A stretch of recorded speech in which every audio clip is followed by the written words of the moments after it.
Welcome. If you were here last week, you'll know this is now episode 2 of Intuitive Eating Explained. If you're new here today, you are very welcome to join. What we're doing is just running through over 11 weeks what intuitive eating is and going through all of the different principles. So there's 10 principles to intuitive eating. Last week we looked at a general overview of what intuitive eating is. And this week we're jumping into exploring, taking a bit of a deep dive into the first principle of intuitive eating, which is rejecting the diet mentality. So my name's Emma Townsin. I'm a registered dietitian and I'm a certified intuitive eating counsellor. And I specialize in supporting women to ditch dieting, so ditch that chronic dieting cycle and the food stress that comes with it, and to have a more peaceful relationship with food and their bodies. And I am recording these sessions live, but I am posting them across my different platforms for you to find afterwards. So do feel free to take a look again on Facebook, Instagram, YouTube, and on my website. And I'm at Food Life Freedom, and that's sort of the same across all of the different platforms. So let's jump in this week to really taking that deep dive into rejecting the diet mentality. So principle 1 of intuitive eating. And just a little recap, intuitive eating is a framework that is designed to guide us back to having that trust and connection with our body to guide our eating.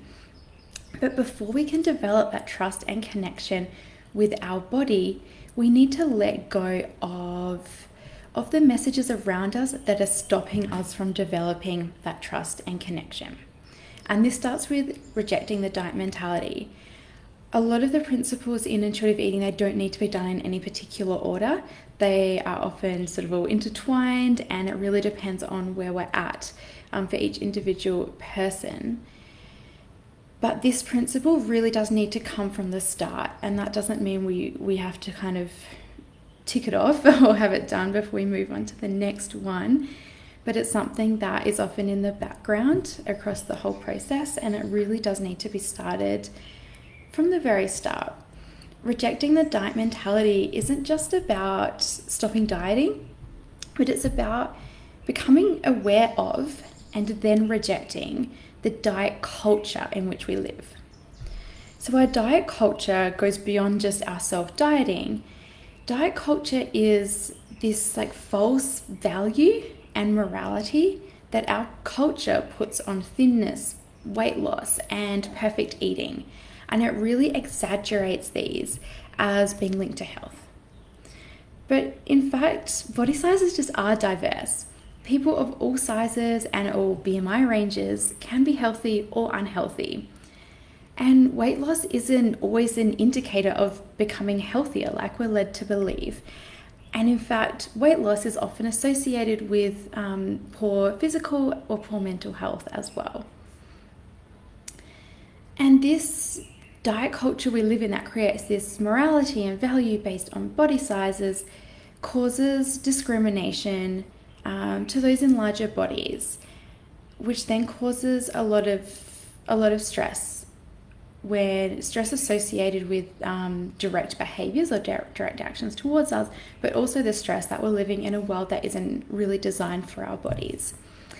And this, what's called weight stigma, or this discrimination, actually in itself causes negative health outcomes that are often said to be caused by weight itself. So without going into too much of that in this short time frame, health is really complex, and it's mostly out of our control. Our diet culture really simplifies it as being about weight and what we eat, but it's so much bigger than that, and actually they're only a very small part of our health. So a lot of things in our health are out of our control, so that might be just our genetics, our access to healthcare. There's a lot of things that we have no control over. Some things are partly in our control, and it's really dependent on our privilege. So for example, our social class, our gender, our ethnicity, our income, this is all going to influence how much choice we have in what we're eating. So whether we've got access to or the time available to spend on food, if we've got space to move our body, like a safe outdoor space, or if we feel accepted at sporting communities, like in sports groups or at the gym, whether we have time for self-care. We're often, it's told to us how important self-care is, but if we are a single mum working multiple jobs, we don't have that time or headspace to dedicate to our self-care. So in our diet culture, mental health is rarely considered. And if it is, it's often done in a way that still comes with this privilege, and it can negatively affect our mental health. For example, we can be told that the way we're eating is really important for our mental health. And in some ways, food is important, but it often comes with the expensive foods, the superfoods, the organic foods. This is what we should be eating, and if we're not feeling well or our mental health is suffering, then it's because we're not eating right. So it can all just be tied back to this kind of privilege that comes with health in our diet culture. And then on top of that, there's the fact that diets are shown not to work. Diets are shown not to lead to weight loss. So without, again, diving in too deep in this short time frame that we've got, there's no long-term research. So there's no research of at least 2 to 5 years showing that participants have maintained any weight loss from dieting. And dieting does cause a lot of harm as well. So it's not just something that, I'll try it and see if it works. What's the harm?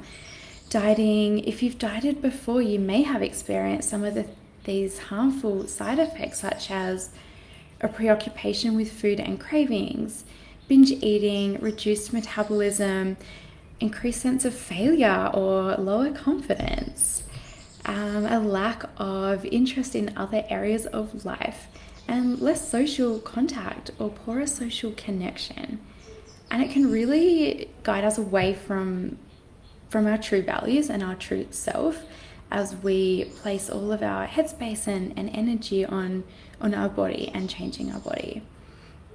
And then even when we're experiencing these symptoms from dieting, diet culture is so savvy that it convinces us that actually it's our fault, and it uses this as a reason that we need the diet.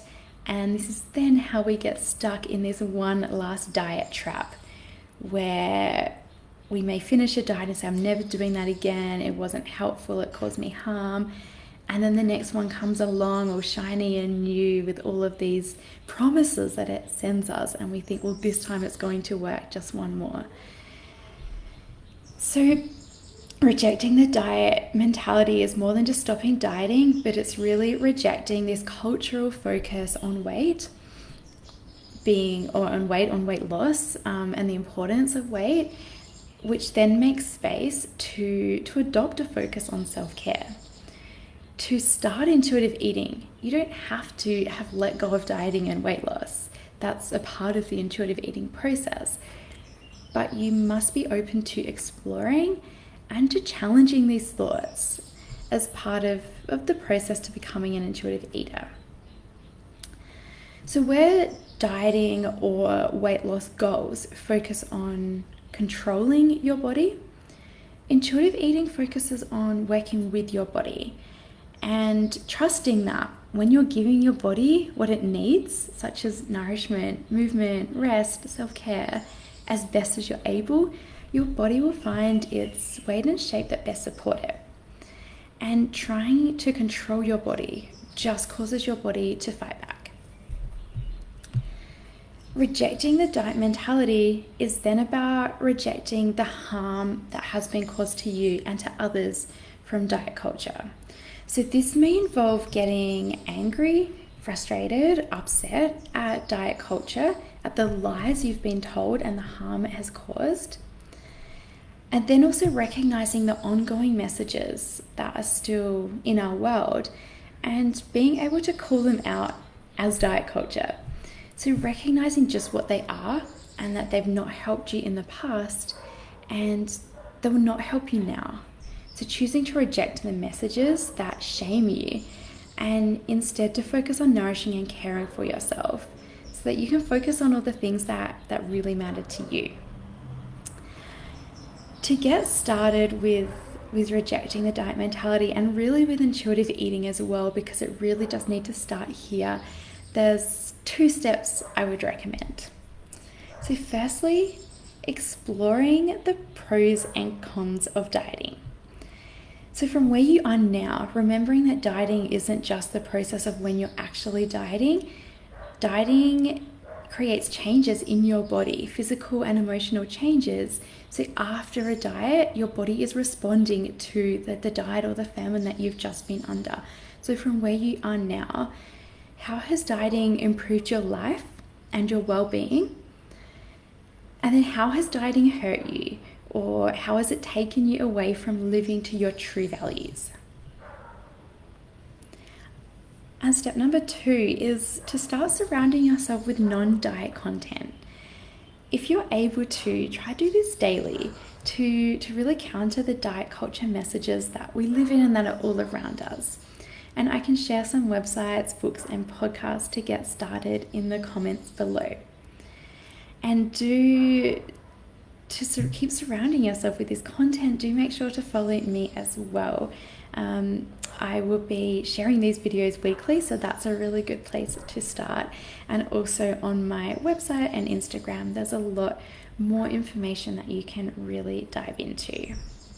So I hope that has helped to explore the rejecting the diet mentality and to get started with principle 1 of intuitive eating.